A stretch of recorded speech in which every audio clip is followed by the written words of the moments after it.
Crime news. तो आइए नजर डालते हैं आज की कुछ खास खबरों पर।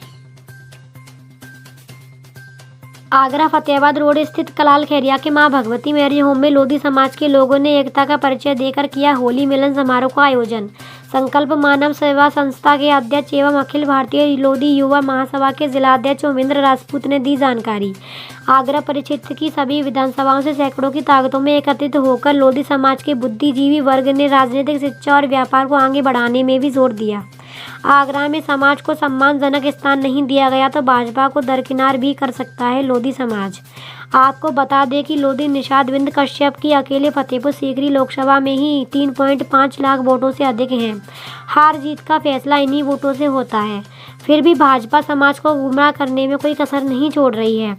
समाज के लोगों ने आरोप लगाया है कि चुनावों के समय ही भाजपा को हमारी याद आती है। भाजपा के विधायक सांसद जीतने के बाद हमारे समाज के गांव तक भी नहीं आते। विकास तो तब करेंगे।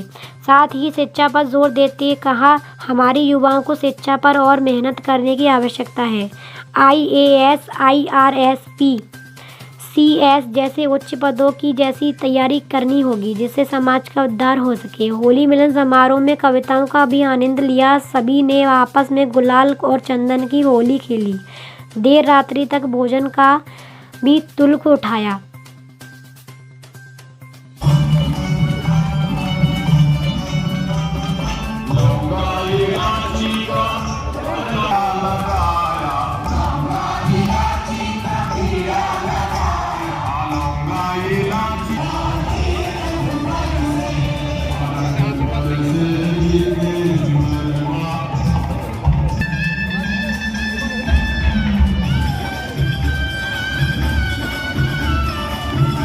चढ़िया नाई अब गाड़ी चलने लगी।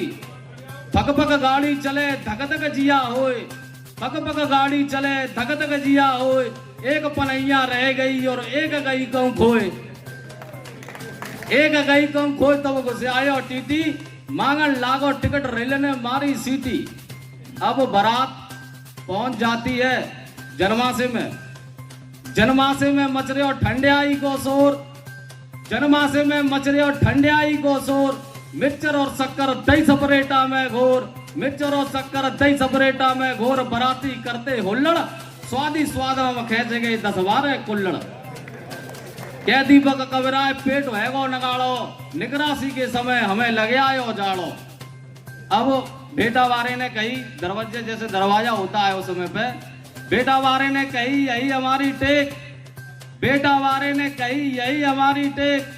दरवाजे पे ले लेंगो नगद 501, नगद 501 तवई परेंगी भामर। दूल्हा कर दो बीतते दही छाकर। कह दीपक कविराय समाधि डोले रूसे रूसे, आधी रात है गई पेट में कूदे मुंह से। अब बेटी वारे ने बहुत जोरे उनके हाथ, बेटा वारे से बहुत याचना करी, हाथ जोड़ के निवेदन किया।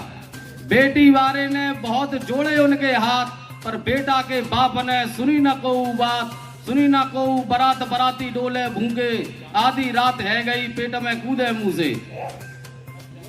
अब बारात जब बिना बहू के गांव लौट जाती है तो बिना बहू के गांव लौट आई बारात, बिना बहू के गांव लौट आई बारात।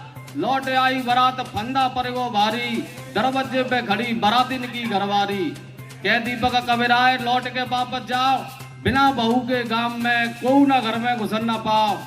हाथ जोड़ के मांगी क्षमा, नीचे करके मूछ, काकी ने पुचकार के आंसू दी ने पूछ, आंसू दी ने पूछ कसम बाबा की खाई। जब जब तक जियूंगा बारात में न जाऊं मेरे राम दुआई।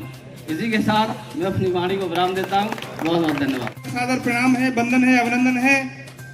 और मेरे सम्मुख बैठे मेरे सभी पितातुल्य बुजुर्ग, बड़े भाई समान मेरे पितातुल्य, और मेरे हम उम्र साथी, नौजवान साथी, और इस समाज के, देश के, परिवार के भविष्य प्यारे प्यारे बच्चे, आप सभी को मेरा सादर प्रणाम, वंदन, अभिनंदन। दूसरी भाषा में चौकी पर बैठे चौकीदार और जमीन पर बैठे जमींदार, आप सभी को मेरा सादर प्रणाम। तो बैठा है हर गांव का, क्योंकि मैं फतेहपुर सीकरी से लेकर के और जैतपुर वहां तक एक एक गांव को, एक एक बच्चा को जानता हूं। 10 साल का संघर्ष है मेरा, 10वीं गाड़ी के टायर इतने पड़े हैं मेरे टूटे हुए उतरे हुए, जो मेरे मोहन सिंह भाई साहब हंस रहे हैं, इनको पता है ये संघर्ष चले हैं। मेरे युवा साथी हंस रहे हैं आके, और हमारे टिंकू भाई सबको पता है। और आप सबकी ताकत है मेरे अंदर। जब जब हमने 500 बुलाए, आपका प्यार ही है, आप 5000 चले आए, जिसके माध्यम से इस देश की सबसे बड़ी राजनीतिक पार्टी ने हमको बुला करके गठबंधन किया। मित्रों, गठबंधन किया। ये ताकत है आपकी, ये हिम्मत है आपकी जो मेरे अंदर है। मेरे अंदर मैं अकेला नहीं हूँ, लाखों करोड़ों लोग, मेरे युवा साथी, मेरे पितातुल्य बुजुर्ग, उनका आशीर्वाद है मेरे साथ। यही ताकत मुझे मतलब मथुरा से उठाकर आगरा लाई, और आगरा से लखनऊ, और आज मैं दिल्ली तक भी दौड़वा कर रहा हूँ। ये आपकी ताकत है मित्रों, आपकी ताकत है। हम लोग कहते हैं भैया राजनीति की बात नहीं करेंगे। क्यों नहीं करेंगे? कोई चोरी कर रहे हैं क्या? ऊंट कहते हैं ना बुजुर्गों कि ऊंट की चोरी लौके लौके नहीं होती। कोई ना कोई व्यक्ति जब हर चाय की दुकान पर, नाई की दुकान पर, टेम्पू में, ट्रेन, बहुत अच्छे सटीक शब्दों में अगर शिक्षा से लेकर सारी बातें करते हैं, तो ऐसे लोग भी हमारे और निकलने चाहिए। ये कार्यक्रमों से हमारे युवाओं को निकलने का मौका मिलता है। मैं कहता हूं कि हम लोगों को भी सीमा कम करनी चाहिए। हमें ऐसे लोगों पर जब कार्यक्रम हो तो हमारे 5-6 बुजुर्ग लोग भी बोलें, हम लोग भी ना बोलें, कोई दिक्कत नहीं है। हमें तो मंच मिलता है। ये युवाओं के जो अंदर पीड़ा है, उनकी जो कला है, वो ऐसे ही मंच के माध्यम से निकल के आती है कि ये लोग बकता है।